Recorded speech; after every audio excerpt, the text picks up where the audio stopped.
ಈ ನೀಟ್ ಪರೀಕ್ಷೆ ಅಂದ ತಕ್ಷಣ ಒಂದು ಲೆಕ್ಕದಲ್ಲಿ ಹೊಟ್ಟೆ ಉರಿದೋಗ್ಬಿಡುತ್ತೆ. ಯಾಕಂದರೆ ನಾಳೆ ಏನೇನು ಪ್ರಿಪ್ರೇಷನ್ ಆಗಿದೆಯಲ್ಲ ಅದು ಇವತ್ತು ಒಂದಷ್ಟು ಪ್ರಿಪ್ರೇಷನ್ಗಳು ಕೂಡ ನಡೀತಾ ಇವೆ, ಜೋರಾಗಿ ನಡೀತಾ ಇವೆ. ಎಷ್ಟರ ಮಟ್ಟಿಗೆ ಅಂತಂದರೆ ನಾಳೆ ದೇಶದ 551 ನಗರಗಳಲ್ಲಿ ಮರುಪರೀಕ್ಷೆ ಆಗುತ್ತೆ. ವಿದೇಶದ ನೆಲದಲ್ಲಿ 14 ನಗರಗಳಲ್ಲಿ ಆಗುತ್ತೆ. ಪೂರ್ತಿ ಭಾರತದಲ್ಲಿ 551, ವಿದೇಶದ ನೆಲದಲ್ಲಿ 14 ಕೇಂದ್ರಗಳು. ಎಷ್ಟು ಜನ? 22,79,000 ಮಂದಿ ಬರೀತಾರೆ. ನಾಳೆ ಮಧ್ಯಾಹ್ನ 2 ಗಂಟೆಯಿಂದ ಸಂಜೆ 5:15 ತನಕ ಇರುತ್ತೆ ಎಕ್ಸಾಮ್. 22,79,000 ಅಭ್ಯರ್ಥಿಗಳು.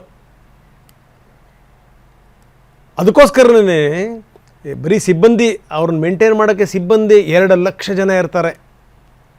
ಮೇಲ್ವಿಚಾರಣೆಗೆ ಸರಿಸುಮಾರು 6,500 ಜನ, 6,669 ಮಂದಿ ವೀಕ್ಷಕರನ್ನು ನಿಯೋಜಿಸಲಾಗಿದೆ. ಹೆಂಗಿದೆ ನೋಡಿ, ಮಿಲಿಟರಿ ಬಳಸ್ಕೊತಾ ಇದ್ದಾರೆ, ಮಿಲಿಟರಿನ.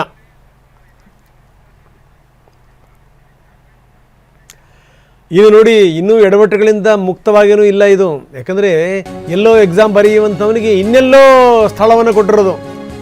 ಅವನು ನಾಗ್ಪುರದ ವಿದ್ಯಾರ್ಥಿ, ಪರೀಕ್ಷಾ ಕೇಂದ್ರ ಇರೋದಲ್ಲಿ ಅಬುದಾಬಿನಲ್ಲಿ. ಎಂಥ ಕರ್ಮ ನೋಡಿ. ಅಬ್ದುಲ್ಲಾ ಮೊಹಮ್ಮದ್ ತಾಲೀಬ್ ಅಂತ ಈ ವಿದ್ಯಾರ್ಥಿಯ ಹೆಸರು. ಅವನು ಹಾಲ್ ಟಿಕೆಟ್ ನೋಡಿ ದಂಗು ಬಡಿದು ಹೋಗ್ಬಿಟ್ಟ.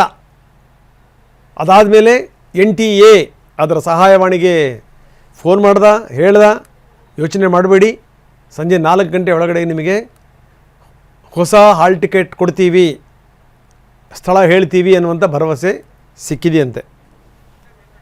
ಬನ್ನಿ, ಅವ್ರ ತಂದೆ ಮಾತಾಡಿದ್ದಾರೆ, ಏನು ಹೇಳ್ತಾರೆ ನೋಡೋಣ. एडमिट कार्ड डाउनलोड नहीं हो रहा था. कल 4 बजे वो डाउनलोड हुआ. डाउनलोड होने के बाद में हमने जब देखे उसको जो सेंटर मिला है वो अबू धाबी लिखा था, अबू धाबी की स्कूल में. हम लोग बहुत शौक में आ गए कि हमने तो अब दिया नहीं ऐसा कोई ऑप्शन उनको. फिर उसको हमने अप्रोच किया, हेल्पलाइन पर बात की, तो उन्होंने हमको बताया कि तुम हमारी वेबसाइट पर मेल करो. फिर वेबसाइट उन्होंने भेजा, फिर हमने उनको मेल किया. मेल करने के बाद में उनका फ़ोन आया कि हम सैटरडे को 4 बजे तक आपको नया एडमिट कार्ड इशू करते हैं. एडमिट कार्ड डाउनलोड नहीं हो रहा था. ಸೊ ಇದು ಸಂಗತಿ. ಇವ್ರು ಕೇಳಿದ್ದೊಂದು, ಅವ್ರು ಕೊಟ್ಟಿರೋದೊಂದು, ಎಲ್ಲಿ ಅಬುದಾಬಿದು. ಸೊ ಇಂಥ ಎಡವಟ್ಟುಗಳು.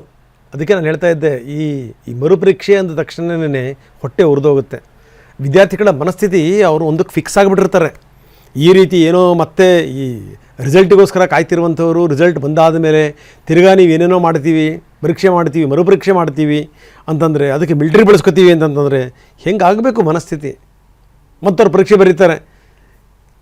ಹೆಂಗೆ ಅದನ್ನ ಅರ್ಥ ಮಾಡ್ಕೋಬೇಕಲ್ಲ, ಮಕ್ಕಳ ಮನಸ್ಸಲ್ಲಿ ಏನಿದೆ ಅನ್ನೋದನ್ನು.